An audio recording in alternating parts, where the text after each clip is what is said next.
Hi everyone, good afternoon and hope you will be fine. मैं Sunil sir आप सबका स्वागत करता हूं Ramendra the art of understanding educational platform पे। हम जीएस फाउंडेशन की क्लास ले रहे हैं और ये जीएस फाउंडेशन में हमारा आज का विषय इतिहास है और इतिहास में हमारा टॉपिक है एंशिएंट इंडिया। सब टॉपिक है पुष्य भूति वंश या वर्धन वंश कह लीजिए, उसी के बारे में आज सारी बात होगी। ये इस वंश के संदर्भ में एक इंट्रोडक्टरी स्पीच क्लास है जिसमें हम राइटिंग वर्क भी करेंगे, पर थोड़ा सा एक नज़र इन शब्दों पर ध्यान दीजिए। ये तो पेज 1 दिखाता है ताकि आपको पढ़ने में दिक्कत ना हो कि किस पेज पर क्या था, एक कंसंट्रेशन बनेगा। 16 नवंबर 2022 जीएस फाउंडेशन की क्लास एंशिएंट इंडिया हिस्ट्री। हमारा टॉपिक है द पुष्य भूति डायनेस्टी या वर्धन डायनेस्टी यानी वंश, यानी पुष्य भूति वंश कहिए या वर्धन वंश कहिए, एक ही बात है। 6th सेंचुरी एडी के संदर्भ में देखें और टिल 7th सेंचुरी एडी, यानी नियर अबाउट हम अगर देखें तो 540 के आसपास थानेश्वर में एक शासन व्यवस्था शुरू होती है जिसे हम पुष्य भूति वंश कहते हैं और 647 तक ये व्यवस्था चलती है हर्षवर्धन के राज्य तक। इसलिए 6th सेंचुरी से लेकर 7th सेंचुरी के बीच का ये कहानी है, the story of Thaneshwar to Kannauj. किस तरह से थानेश्वर के ये किंग्स समय के साथ कन्नौज की ओर बढ़े और कन्नौज के राजा बने। हम देखें तो one of the greatest king कहलाता है हर्षवर्धन, जो 606 से लेकर के 647 एडी तक कन्नौज से भारत के एक बड़े भूभाग पर हुकूमत किया और बहुत सारे धर्म, कला, संस्कृति के कार्य संपादित किए। हम इसे किंग ऑफ कन्नौज भी कहते हैं, जो अपने गद्दी नशी होने पर एक कैलेंडर चलाया जिसे हर्ष संवत के नाम से जाना जाता है। इसने जो है किंग अशोक की तरह ही बहुत सारे बौद्ध विचारकों के विद्वानों की मंडलियां बौद्ध धर्म के प्रचार प्रसार शांति की नीति के तहत अपने पड़ोसी राज्यों में भेजे, विदेश में भी भेजे। इसलिए इसे इस कार्य को देखते हुए जिस तरह से अशोक महान ने बौद्ध धर्म को प्रश्रय ही नहीं दिया, प्रचार प्रसार भी किया, उसी प्रकार से हर्षवर्धन भी बौद्ध धर्म के लिए बहुत काम किया और ख़ुद बौद्ध धर्म का महायानी शाखा का अनुयायी बना अशोक की तरह। इसलिए इसे कहते हैं सेकेंड अशोका, द्वितीय अशोक। तो याद रखिएगा सेकेंड अशोक भी इसे कहा जाता है। तो हम लोग स्टोरी डेवलप करेंगे पुष्य भूति वंश के, वर्धन वंश का यानी हर्षवर्धन की कहानी को डेवलप करेंगे। ठीक है, तो सुनील सर के साथ आइए, थोड़ा सा स्टोरी पर पहले ध्यान दीजिए, क्योंकि इतिहास को थोड़ा कहानी की तरह पेश किया जाए तो दिलो दिमाग में चढ़ जाता है, जहन में समा जाता है, अक्सर ये याद रह जाता है और फिर आपको समझना आसान हो जाता है। आइए एक बात करते हैं पुष्य भूति वंश पे। तो आपका कोई रिएक्शन है तो रिएक्शन बोलिए, फिर हम स्टोरी डेवलप करेंगे।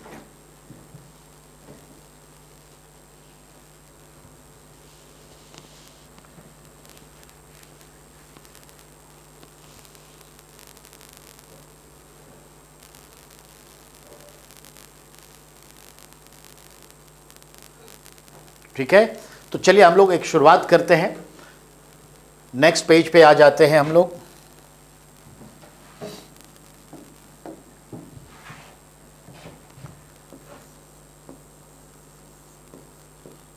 पेज 2 पे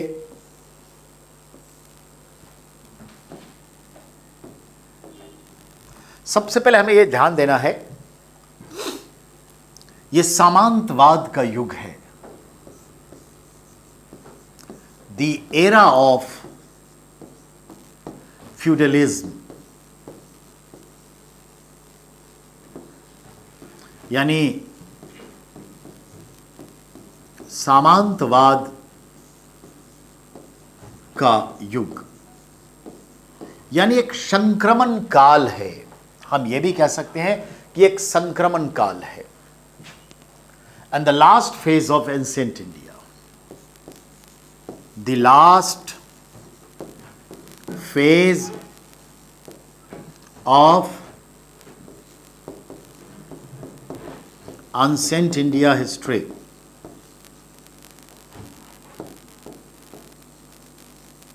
ये भी एक बात है, यानी प्राचीन भारत का आखिरी पड़ाव पे हम लोग हैं।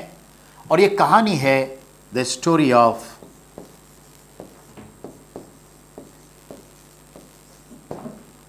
North India.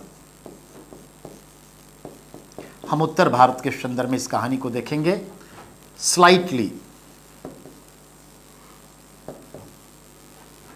South India.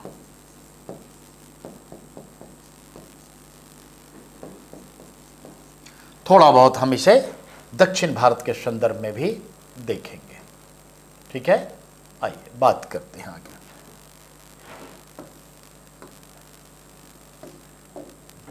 तो सबसे पहले देखना है जो प्रसंग क्या छिड़ेगा। आपसे ये वर्धन वंश के संदर्भ में जो बात करेगा, सबसे पहले बात करेगा किंग्स क्रोनोलॉजी। कुल कितने राजा हुए? तो किंग्स हुए टोटल 7। मेरा ख्याल है आप ये 7 के नाम भी नहीं सुने होंगे, आप 3 नाम सुने होंगे। ठीक है ना। तो सबसे पहले है पुष्यभूति।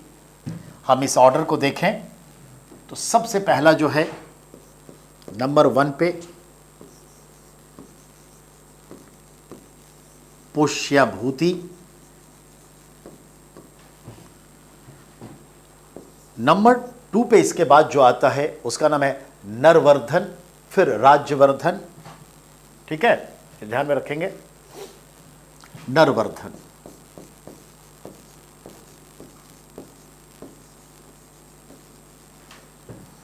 फिर तीसरा है राज्यवर्धन,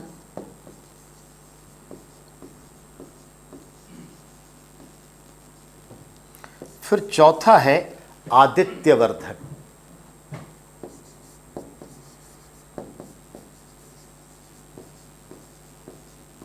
वर्धन शब्द जो है ये क्षत्रियों को मिला हुआ एक टाइटल के रूप में यूज होता है। पांचवा जो है प्रभाकर वर्धन,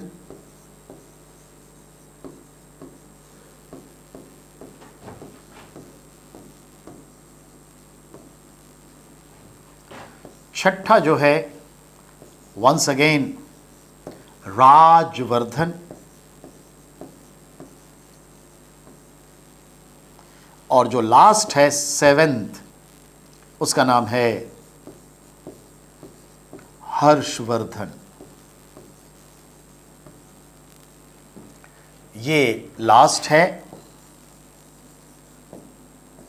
और हर्षवर्धन के लिए हम यूज करते हैं वर्ड लास्ट सम्राट ऑफ एंशिएंट इंडिया। प्राचीन भारतीय इतिहास का आखिरी सम्राट भी कहते हैं इसको। किसको? हर्षवर्धन को। तो ये ध्यान में रखना है।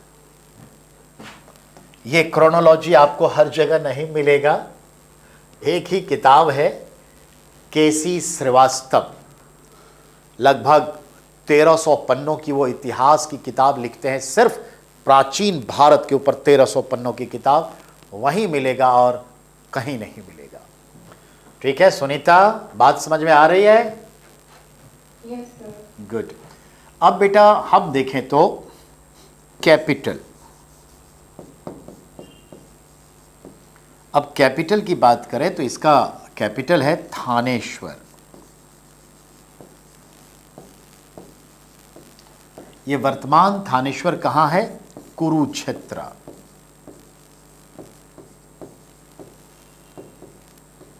कुरुक्षेत्र जो है कहां है? हरियाणा में। तो हरियाणा के कुरुक्षेत्र में थानेश्वर नाम का जगह है, यही कैपिटल था।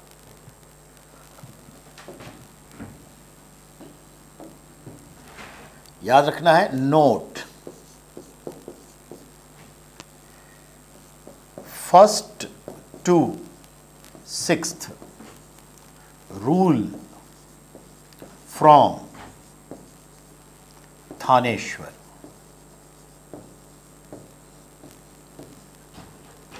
while,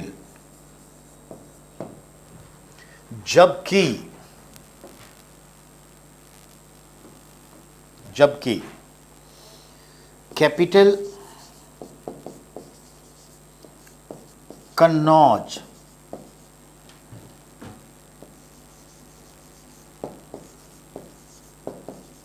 set up by हर्ष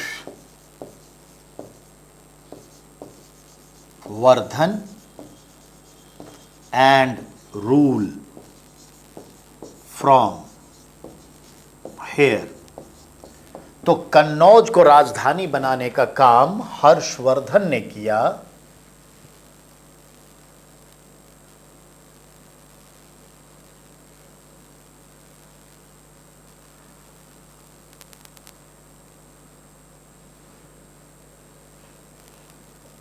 हर्षवर्धन ने किया और यहीं से वो रूल किया। कब? During 606 AD to 647 AD till death. तो ये चीजें हैं कन्नौज। ठीक है, बैंक ऑफ गंगा।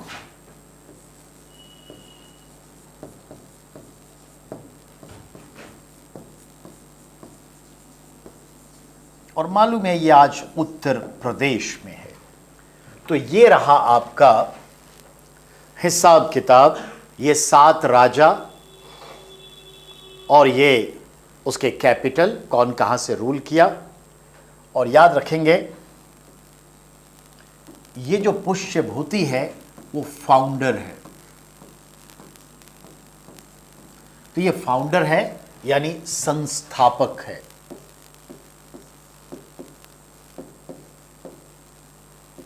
ये संस्थापक है, इसलिए इसका नाम है पुष्यभूति वंश।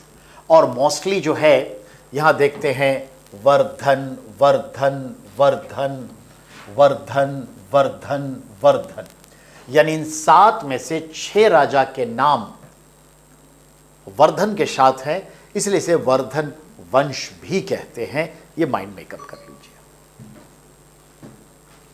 चलिए अब आप एक स्टोरी में डेवलप करने जाऊंगा, ये ध्यान में रखिएगा। पेज नंबर 3 पर आ जाएंगे, लेकिन चलिए पहले आप सुनिए।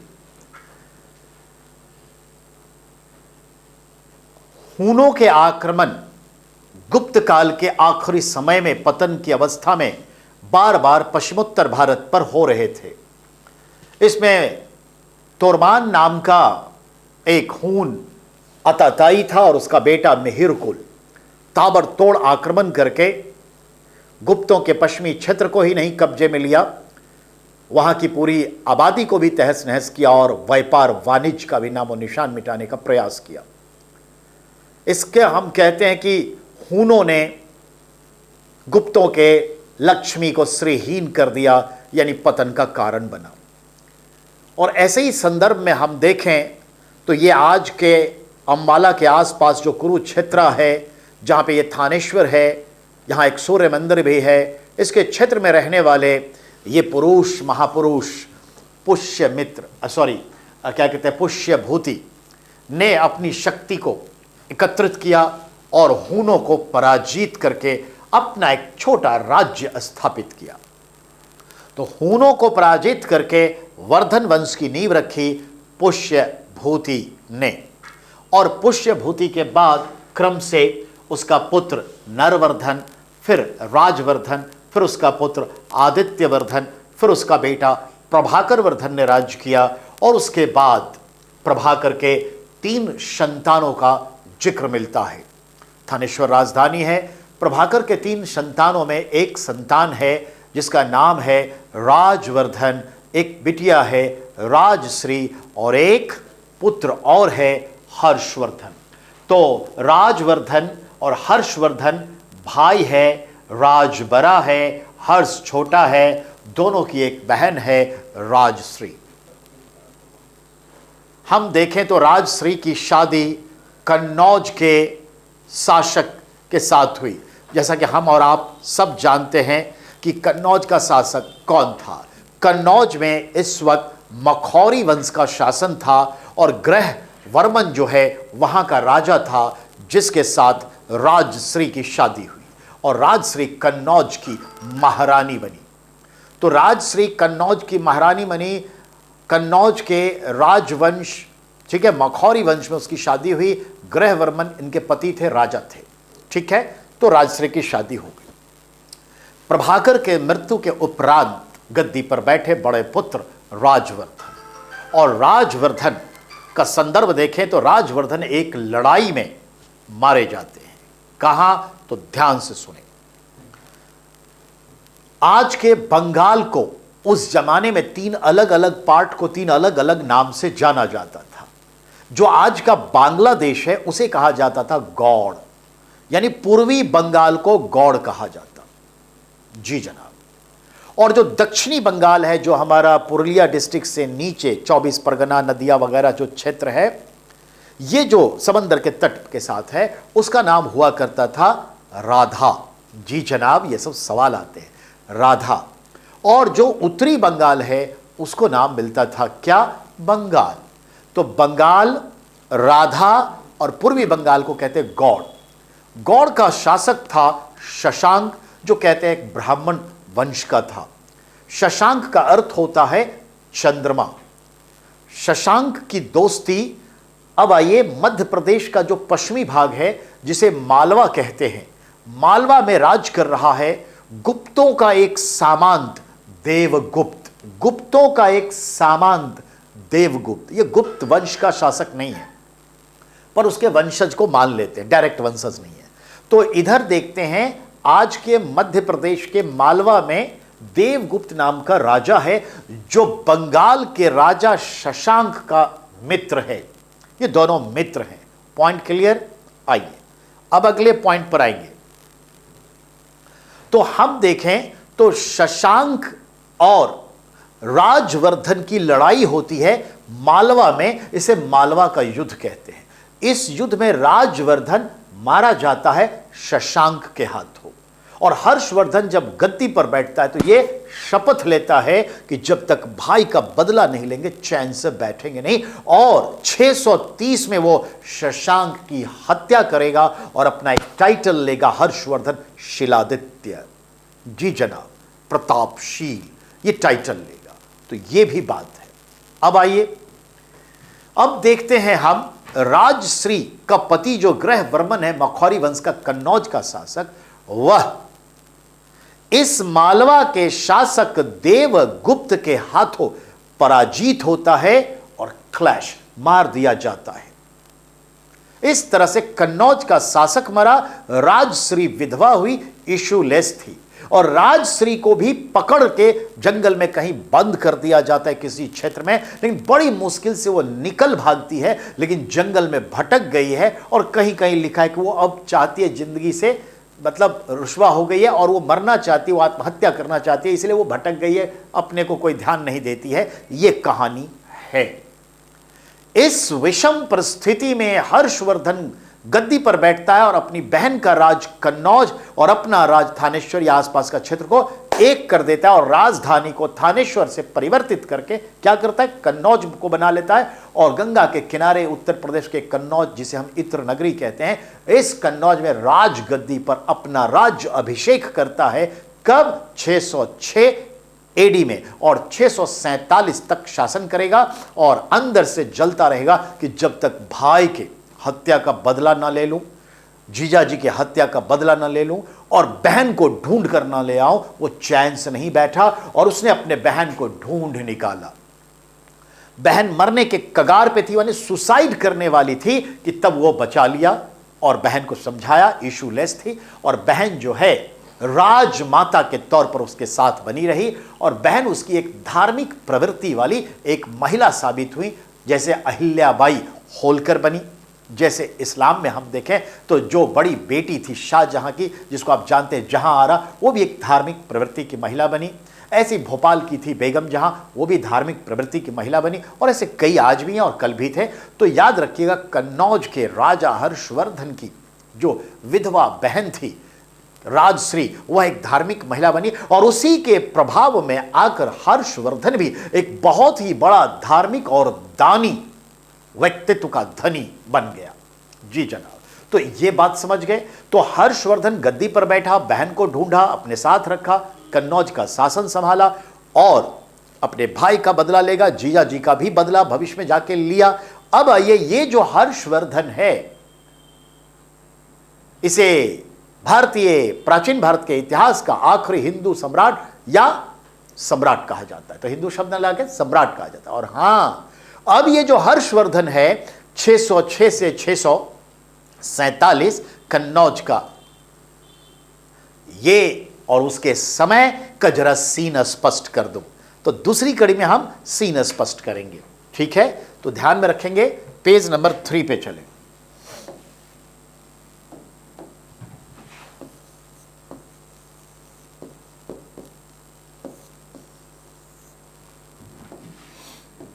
पेज नंबर 3, तो हम लिखेंगे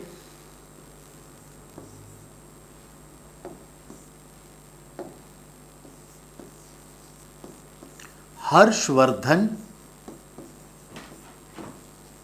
के समकक्ष समकालीन राज्य व शासक, यानी हर्ष was counter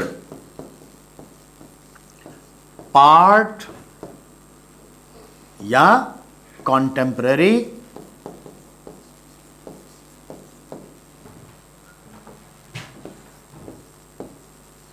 of following kings of the concerning estate।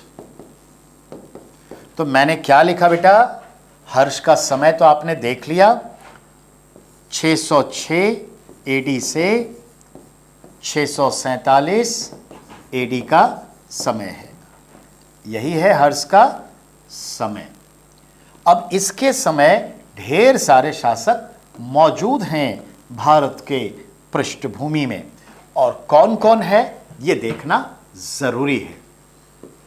इसे हम लोग इस तरह से देखेंगे। तो पहले हम आपको एक बार इसे समझा दें। भारत के नक्शे को वर्तमान पाकिस्तान, अफगानिस्तान, इन सबको दिमाग में लेते हुए समझिए। भारत के नक्शे को आप पूर्वोत्तर भारत तक चले जाइए, असम वसम नागालैंड सब चले जाइए, और बांग्लादेश वगैरह सब, पाकिस्तान, अफगानिस्तान, दक्षिण भारत को समझ लीजिए। और अब नक्शे को दिमाग में ले लिया तो जो अब मैं बताता हूं उसको गौर से सुनिए। हर्षवर्धन के समकालीन भारत के अनेक राजा थे जो हर्ष के साथ अच्छे संबंध भी थे और दुश्मनी भी थी बहुतों की। इसके तहत सबसे पहले हम बात करें किसका, तो ध्यान देंगे, आज का जो जम्मू कश्मीर है, श्रीनगर वाला क्षेत्र है, वहां पर लोहार वंश का एक राजा था जिसका नाम था दुर्लभ वर्धन। लोहार वंश का ये दुर्लभ वर्धन का मध्य एशिया तक साम्राज्य था, उसकी तूती बोलती थी।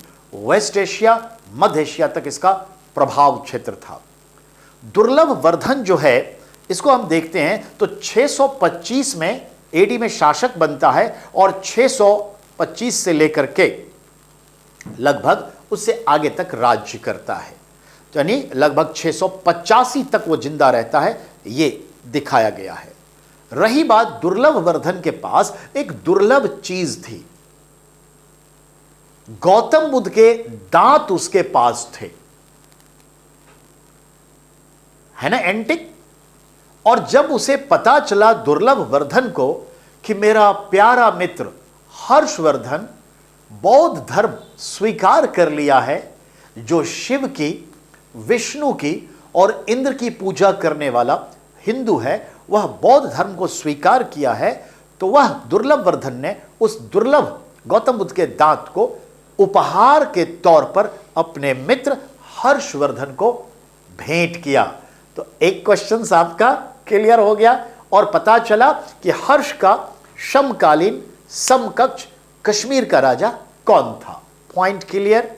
अब आइए, अब हम देखते हैं हर्ष का समकालीन आज के मध्य प्रदेश के पश्चिमी भाग मालवा क्षेत्र का राजा था देवगुप्त, जिससे युद्ध तो होना तय है और हुआ ही था राजवर्धन के साथ। जो हर्षवर्धन का दुश्मन है, पर बंगाल के यानी गौड़ के शासक शशांक का अभिन्न मित्र है। दो हो गए। तीसरा का संदर्भ आए, गुजरात जो है उसका एक बड़ा क्षेत्र का नाम आज भी वल्लभी है। तो गुजरात का जो वल्लभी है वहां मैत्रक वंश का राज्य था और मैत्रक वंश के राज्य घराने में ही विवाह किया था हर्षवर्धन ने अपनी पुत्री का। और ध्रुवसेन जो मैत्रक वंश का राजा है वह हर्षवर्धन का दामाद है, सन इन लॉ है। तो आपने क्या देखा? मालवा, गुजरात, कश्मीर, यानी एक तरह से आपने हर्ष को उसके पश्चिमी उत्तरी क्षेत्र को देखा। आइए, हर्ष के बिल्कुल पूरब में एक राज्य है बंगाल, जिसे उस वक्त गौड़ कहते, और गौड़ का राजा ब्राह्मणवंशी शशांक है, जिसका अर्थ चंद्रमा होता है, और शशांक का मित्र मालवा का राजा देवगुप्त है। और ध्यान देंगे हर्षवर्धन का प्रभाव मगध तक है, इसीलिए ध्यान में रखें शशांक और हर्ष के बीच में दुश्मनी है, जो उसके भाई की हत्या से ही जुड़ी हुई है। तो याद रखना है, यही हर्ष शशांक को मार देगा। कब? 630 में, और अपना टाइटल लेगा क्या? You know very well, Shiladitya. तो ये भी है। तो एक राजा यहां देखा, हर्षवर्धन का समकालीन उसका एक मित्र स्वरूप काउंटर पार्ट समकक्ष राजा है आज के असम में। असम को इस वक्त प्राचीन भारत में कहा जाता था क्या? कामरूप, और जिसकी राजधानी मानी गई थी उस जमाने में क्या? प्राग ज्योतिषपुर। तो कामरूप की राजधानी प्राग ज्योतिषपुर थी, और कामरूप राज्य का राजा जो था, जिसका नाम था भास्कर वर्मन। ये भास्कर वर्मन जो है, वर्मन भी क्षत्रिय टाइटल है वर्धन की तरह। तो भास्कर का अर्थ होता है सूर्य, शशांक का अर्थ चंद्रमा, जो नीचे है उसके ऊपर असम वाले क्षेत्र में कामरूप में कौन है? भास्कर, सूर्य। वैसे भी अरुणाचल प्रदेश, अरुण का मतलब मॉर्निंग सन होता है, और भारत में पूरब और पूरब से ये होती है क्या? सूर्योदय। तो आप दिमाग में रखिए, भास्कर पूरब में था यानी सूरज पूरब में था, यानी कामरूप में था, और कामरूप की राजधानी प्राग ज्योतिषपुर। ये बहुत सवाल आते हैं। तो यहां भास्कर वर्मन है।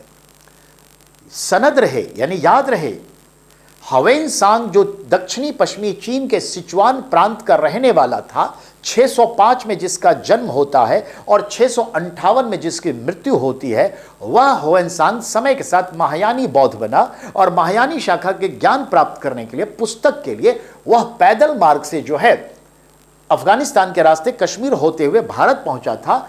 और हम देखें तो वह भारत में आकर के कई जगह भ्रमण किया, और हर्षवर्धन के दरबार में भी 6-7 साल रहा। 629 में वो भारत में एंट्री लेता है, और 642-43 के आसपास वो भारत को छोड़ देता है, श्रीलंका जाता है, और फिर वहां से चला जाता है चाइना। याद रहे, वही हवेनसांग समय के साथ जो थानेश्वर राजधानी है उसको वो श्रीकंठ कहता है, श्रीकंठ। और यही हवेनसांग समय के साथ भ्रमण के तहत वो भास्कर वर्मा के पास भी जाता है कामरूप, और बहुत दिनों तक वहां रहता है। ऐसे में हर्षवर्धन का मन नहीं लगता हवेनसांग के बिना, और हवेनसांग को लेकर के जो है हर्षवर्धन ने भास्कर वर्मन को एक पत्र लिखा, जिसमें उसने क्लियरली लिखा, मालूम है क्या? जिसका आस जो भी हो, पर उसमें 2 पंक्तियां ये भी थी, जितनी जल्दी हो सके हवेनसांग को भेज दो, अन्यथा अपना सिर काट के भेज दो। ये तूती बोलती थी हर्षवर्धन की। तात्पर्य समझ में आ गई। तो भास्कर वर्मन भी समकक्ष समकालीन कामरूप का राजा है हर्षवर्धन के समय। अब आइए, आपने पूरब के राज्य को देखा, पश्चिम के राज्य को देखा, अब सवाल किसको देखना है? तो ध्यान से समझिए। हर्षवर्धन के राज्य का दक्षिणी छोर पे उसका एक पड़ोसी राज्य है जिसको हम लोग कहते हैं क्या? पश्चिम के चालुक्य। चालुक्य के 3 होते हैं, दक्षिण के चालुक्य, पश्चिम के चालुक्य, और दक्षिण के चालुक्य की एक शाखा है क्या? पूर्वी चालुक्य। पूर्वी चालुक्य की राजधानी हैदराबाद थी जिसका पुराना नाम था कल्याणी। इसे कल्याणी का चालुक्य कहते हैं। जी जनाब।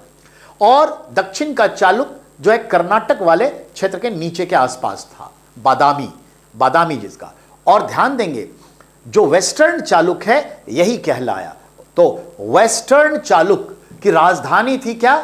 बादामी, जो कर्नाटक में जगह है, ये याद रखिएगा। और वेस्टर्न चालुक्य का राजा उस वक्त जो है, पश्चिमी चालुक्य राजवंश राज्य का राजा जो है, जिसका नाम क्या है आप भी जानते हैं, पुलकेशिन द्वितीय। पुलकेशिन द्वितीय, ये सेकंड नंबर का इस नाम का राजा था उस वंश का। ध्यान दे, पुल या पुल्ली का मतलब मालूम है क्या होता है? टाइगर, लॉयन, शेर, सिंह होता है पुल्ली का मतलब। और केस मतलब होता है बाल। यानी ये जो राजा है इसके बाल तो बड़े बड़े होते ही थे, कंधों पर झूलते होते थे राजाओं सबके बाल। तो इसके बाल जो बड़े बड़े थे, उसका कलर ब्लॉन्डी हेयर था, सिंह के बाल जैसा। तो इसलिए उसका नाम था पुलकेशिन, जिसका बाल सिंह के जैसा हो। तो पुलकेशिन द्वितीय है। याद रखेंगे, यह बात है कि उसने हर्षवर्धन की सेना को नर्मदा नदी के तट पर 630 में पराजित किया। और पराजित के बाद इसका अहंकार इतना हावी हो गया कि उसने अपना नाम रखा क्या? नरकेसरी। नरकेसरी का अर्थ है नरों में सिंह। नाम तो ऐसे ही है पुलकेशिन, सिंह के बाल जैसा। अब अपना नाम रखा नरों में सिंह। I am lion of the human being, यानी कि हम नर केसरी हैं। केसरी मतलब सिंह होता है, तो नर केसरी नाम रखा। ठीक है, अब सवाल है कि हर्षवर्धन की सेना इससे पराजित हुई, इसका जिक्र कहां मिलता है? तो याद रखिएगा, नर्मदा के पास सागर डिस्ट्रिक्ट मध्य प्रदेश में एक अभिलेख मिला है एरन नाम के जगह पर, जिसको कहते हैं एरन अभिलेख। ठीक है, और एक है आपका एहोल अभिलेख। तो एहोल अभिलेख जो है उसकी मैं चर्चा करना चाहूंगा।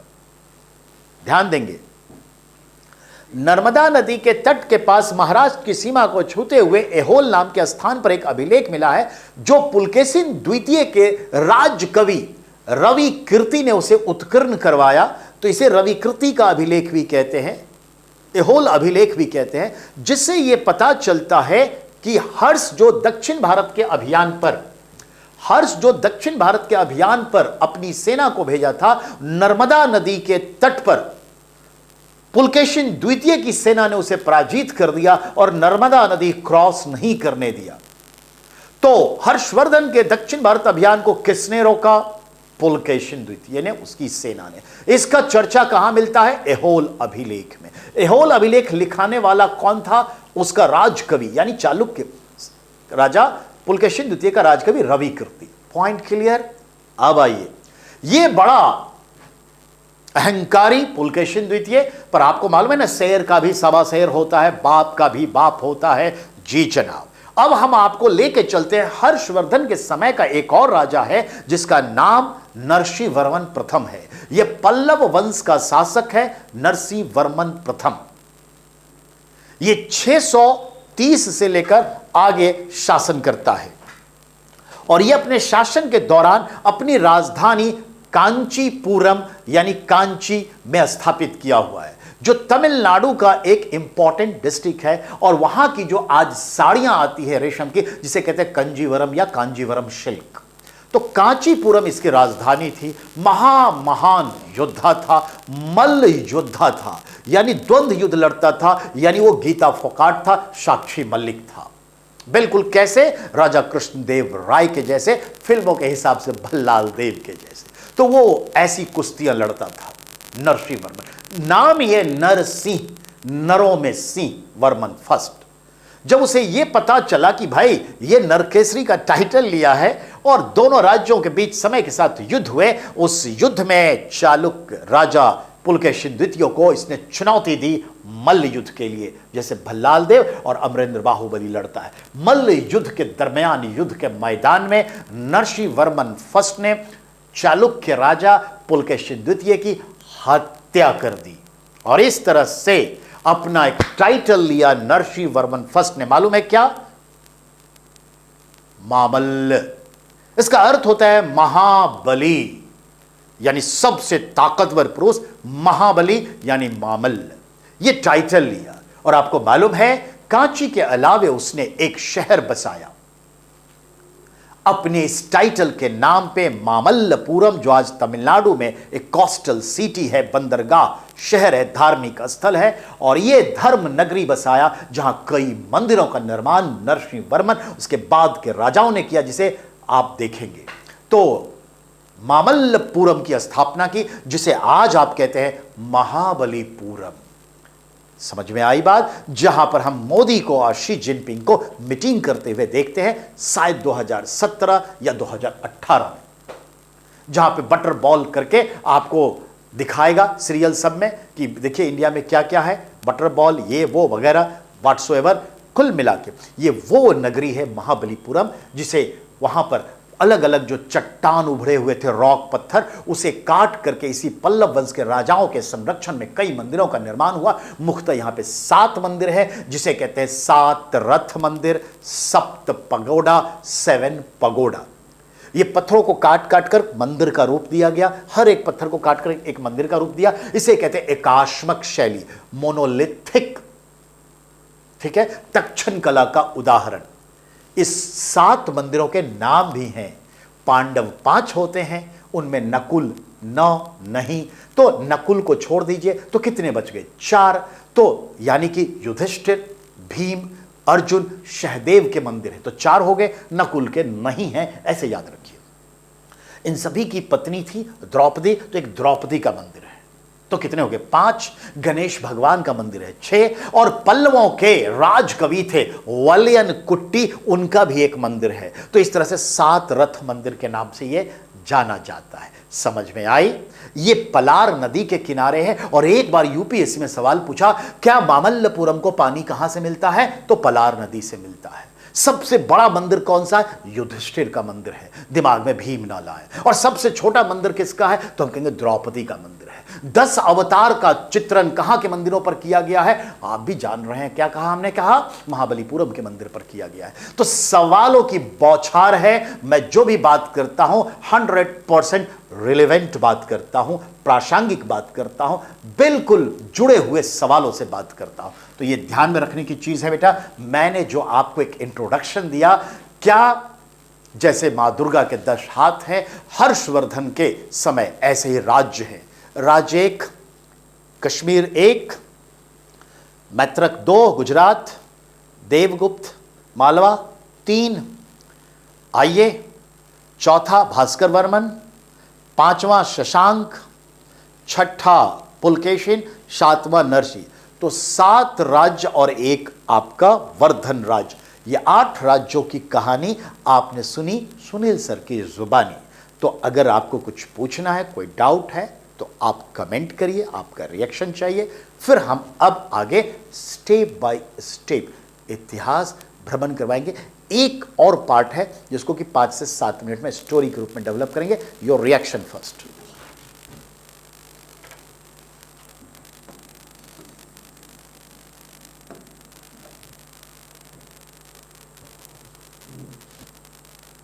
तो आपने देखा, मैं उसके नाम लिख सकता हूं, ज्यादा डिटेल में जाने की जरूरत नहीं है।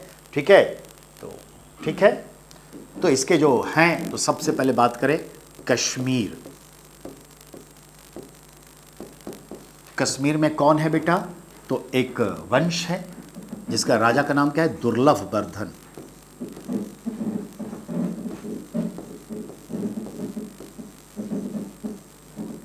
और दुर्लभ वर्धन जो है वो किस वंश का है? तो लोहार वंश का है।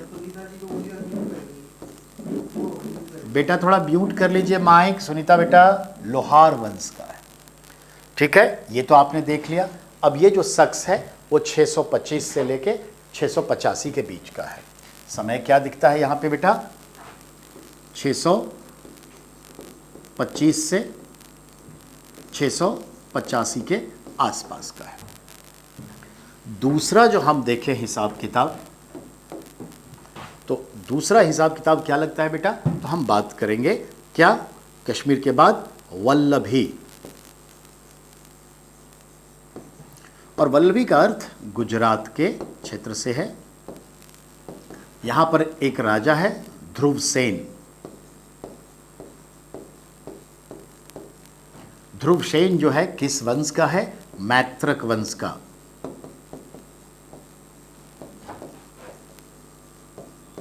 और ये कौन है? तो याद रखिएगा, ये हर्ष वर्धन का दामाद है।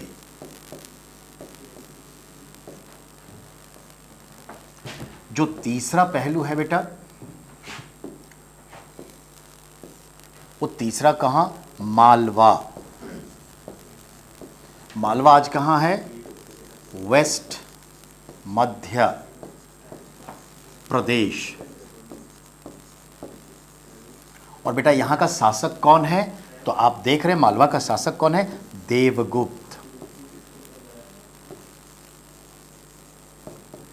देवगुप्त है बेटा। किसका फ्रेंड है? Friend of Shashank of God.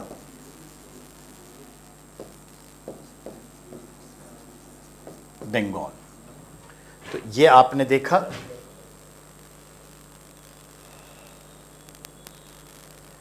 आइए अब हम फिर अगला देखें। चौथा कौन है? तो हम कहेंगे गौड़। गौड़ से मतलब ईस्ट बंगाल से। यहां पे राजा कौन है बेटा? शशांक। शशांक का अर्थ क्या होता है बेटा? चंद्रमा। ठीक है, और ये याद रखिएगा, इसका वंश का कोई संदर्भ नहीं आता। अब 5वें नंबर पे आ जाएं। 5वें नंबर पे कौन आ रहा है? तो हम बात कर रहे हैं कामरूप राज्य का। कामरूप, ये असम को कहा जाता है।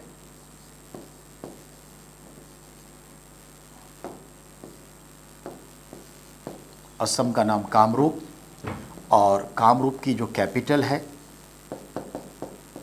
ये सवाल बनाता है प्राग। ज्योतिष,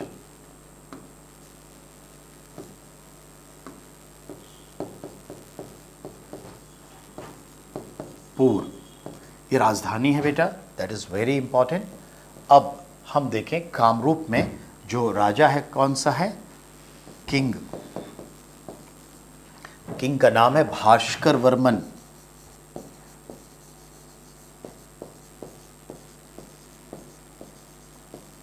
और भास्कर का अर्थ क्या होता है? सूर्य। भास्कर का अर्थ सूर्य होता है। ठीक है, ये ध्यान में रखिएगा। अब अगले पॉइंट पर आए तो अब हमें कंटिन्यू करना पड़ेगा अगले पेज के लिए, पीटीओ। ठीक है, तो पेज नंबर 3 पे चलेंगे। अगर आप लिख चुके हैं तो बताइए। ओके बेटा, पेज नंबर 4 पे चलिए। Page number 4। अब हमारे पास आता है जो क्या था पिछला 5 पे, कामरूप। अब आइए 6 पे देखते हैं। 5 पे पॉइंट क्या था? कश्मीर 1 2 3 4 5। ठीक है, कश्मीर, वल्लभ, मालवा, गौड़, कामरूप। ठीक है। छठा जो है, अब हम देखते हैं इसको क्या लगेंगे? वेस्टर्न चालुक्य।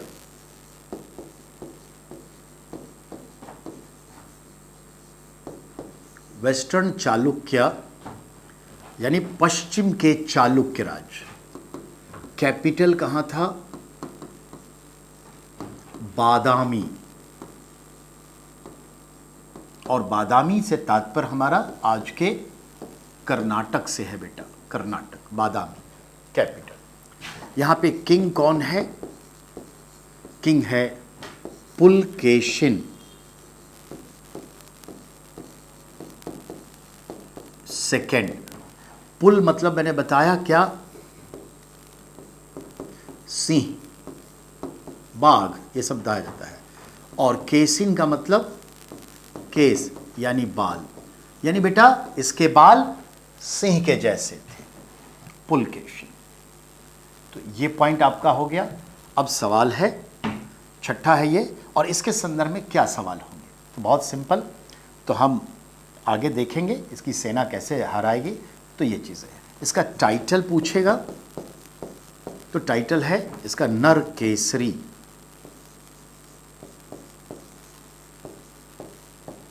बेटा इसका अर्थ हुआ नरों, यानी मनुष्य में, नरों में सिंह। केसरी का मतलब सिंह होता है, नर केसरी। ठीक है, इसका देखेंगे सारा कारोबार, बहुत है इसका कारोबार। और फिर हम अगले कड़ी में आए तो सॉरी 7वें नंबर पे कौन आता है? तो हम देखते हैं पल्लव।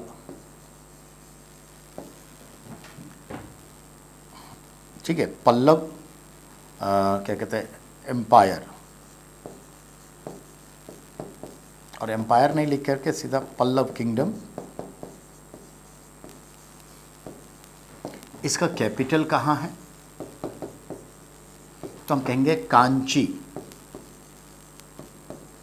Old name Kanchipuram, Kanchipuram. ये कहाँ है? तमिलनाडु में। तो याद रखिएगा ये तमिलनाडु में। और पल्लव का जो किंग है बेटा नरसिंह, नरसिंह वर्मन फर्स्ट। ये 630 से ऑनवर्ड जो है शासन कर रहा होता है, ये ध्यान में रखेंगे। ठीक है, तो ये भी देख लिया आपने पल्लव का। नरसिंह वर्मन 630 से 668 तक राज करता है, यानी 630 एडी से 668 एडी तक राज करता है। और 8वां भी हम आपको बता दें, श्रीलंका में उस टाइम जो राजा है मानवर्मन। ठीक है, तो हम बात करेंगे श्रीलंका। किंग मानवर्मन, ये नरसिंह वर्मन के संरक्षण में था, यानी नरसिंह वर्मन का प्रभाव यहां था श्रीलंका तक। तो देखा ये 8 राज्य है, और खुद ये जो शख्स है वो 9वां है, हर्षवर्धन साम्राज्य, ये खुद 9वां है। तो ये जो हमने समय बताया, ये देखिए इसके हैं। और इसी के समय ह्वेनसांग आएगा, उसकी कहानी अलग से होगी। चीज़ों की कोई कमी नहीं है बेटा। सवाल है इंटरेस्ट के साथ पढ़ाना। बच्चों को जैसा हम देते हैं वैसा ही हम वहाँ से रिजल्ट पाते हैं। तो दिस इज़ द वे। तो आज हम इतना ही पे करेंगे, और कल पुष्यभूति वंश का अंत भी करेंगे। तो ये क्लास 1 है, क्लास 2 विल बी टुमारो। तो याद रखिएगा, क्लास 2 विल बी टुमारो। तो याद रखिएगा, ये आपका पहली क्लास नहीं, ये 2nd class will be tomorrow. तो चलिए इसको ओके करिए, और हम थोड़ा बैक गियर लगाएं। ठीक है,